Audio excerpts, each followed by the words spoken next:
सीताराम जोग आश्रम में महाविषुव संक्रांति और हनुमान जयंती पालन। गजपति जिला पारलाखेमुंडी उपांत अंचल ब्रह्मगिरी पहाड़र पाददेश स्थित सीताराम जोग आश्रम में आज सकाळ 4टा ठारू राति 8टा जाए महाविषुव संक्रांति और हनुमान जयंती पालन होईछि। आश्रमर अध्यक्ष सौम्य रंजन खड़गराई तत्वावधान में आश्रमर संस्थापक तथा सन्थ श्री सीमांचल बाबा पौरोहित्य आज विभिन्न नीतिकांति अनुଯାयी पूजार्चना करा।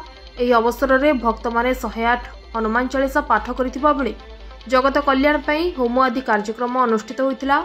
ଆଜିର ଏହି କାର୍ଯ୍ୟକ୍ରମରେ ଆଶ୍ରମର ସମସ୍ତ ସଦସ୍ୟମାନଙ୍କ ଦ୍ୱାରା ନାମ ଜପ ଅର୍ଣ୍ଣ ଯଜ୍ଞ ଆଦି କରାଯାଇଥିବା ବେଳେ ବହୁ ଭକ୍ତଙ୍କ ସମାଗମ ହୋଇଥିଲା। ଏଥିସହ ସହରର ବିଭିନ୍ନ ମନ୍ଦିରରେ ମଧ୍ୟ ହନୁମାନ ଚାଳିଶା ପାଠ ହୋଇଥିବା ଦେଖିବାକୁ ମିଳିଥିଲା।